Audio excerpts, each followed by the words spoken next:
Gak mungkin kalau kita ini selingkuh, kita kan cuma teman dekat. Dan lama-lama si perempuan ini nyaman dengan laki-laki ini. Anda di sini pasti tahu ujung ceritanya ya. Assalamualaikum warahmatullahi wabarakatuh. Bismillahi alhamdulillah wassalatu wassalamu ala rasulillah la haula wa la quwata illa billah wa ba'du. Ya sahabat bunda yang dirahmati Allah. Banyak kasus perselingkuhan ya, bukan diawali dengan niat buruk ataupun kesengajaan, tapi suami atau istri yang terpeleset ke dalam perselingkuhan seringkali tidak menyadari ada jebakan-jebakan yang menjerumuskan mereka ke dalam hubungan terlarang. Ya karena memang setan itu sangat lihai dalam menyesatkan manusia.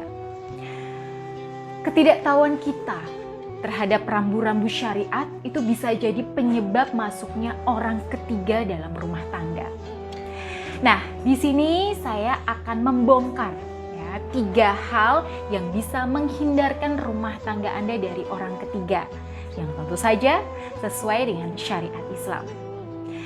Baik, tapi sebelum itu ya silahkan Anda bisa catat dulu nomor yang ada di bawah ini supaya Anda bisa berkonsultasi dengan saya bila ada masalah terkait rumah tangga, cinta, pasangan, dan asmara. Ya, sahabat bunda yang dirahmati Allah, ada seorang laki-laki ya punya teman kerja perempuan yang hubungannya itu cukup dekat. Ya, tidak jarang mereka ini ngobrol santai, bercanda, dan juga saling curhat urusan pribadi. Nah, awalnya dalam hati mereka itu terus berkilah. Gak mungkin kalau kita ini selingkuh, kita kan cuma teman dekat. Ya kebetulan saja obrolan kita cocok, chemistry-nya nyambung. Ya kemudian ya terjadilah nih masalah di rumah tangga si teman perempuan ini. Lalu dia curhat ke teman laki-lakinya karena merasa simpati.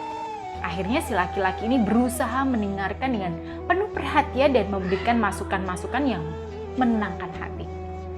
Dan lama-lama si perempuan ini nyaman dengan laki-laki ini. Ya, lebih nyaman daripada dengan suaminya sendiri. Nah, Anda di sini pasti tahu ujung ceritanya ya. Dan ketika perselingkuhan terjadi, mereka tidak sadar bahwa ternyata selama ini mereka sudah melangkah terlalu jauh. Ya, padahal awalnya mereka tidak punya niat nih untuk mengkhianati pasangan syahnya masing-masing.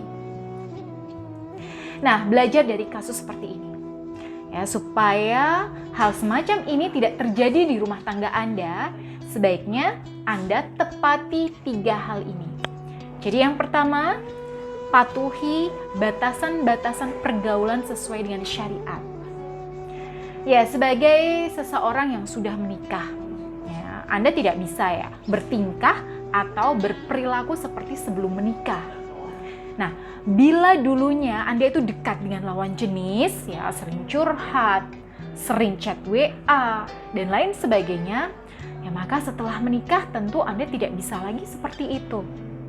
Dan perlu Anda ketahui, dalam syariat, berhubungan dengan lawan jenis yang bukan mahram itu dapat menimbulkan fitnah atau cobaan. Nah, misalnya seperti tadi, ya, awalnya hanya curhat, kemudian merambat jadi perselingkuhan juga. Nah, yang kedua, jangan ceritakan masalah rumah tangga Anda itu pada siapapun. Nah, ini nih yang paling sering membuka jalan perselingkuhan. Ya, awalnya cuma ngobrol biasa, ya. Lalu ngobrol itu makin dalam. Lalu ujungnya cerita masalah rumah tangga. Ya, cerita keburukan pasangan pada teman lawan jenis, kemudian temannya ini itu tertarik untuk jadi pahlawan ya yang siap mendengarkan keluh kesah. Dan lama-lama jatuhlah mereka dalam cinta yang terlarang. Jadi hindari hal semacam ini dengan tetap menyimpan masalah rumah tangga Anda dari siapapun. Nah, yang ketiga, hindari berhalwat atau berduaan dengan lawan jenis yang bukan mahram. Nah, Anda tentunya ingat, Ada sebuah dalil yang mengatakan bahwa ketika ada satu laki-laki dan satu perempuan di tempat sepi, maka setan menjadi pihak ketiga yang siap menggoda dan menyesatkan dua manusia ini.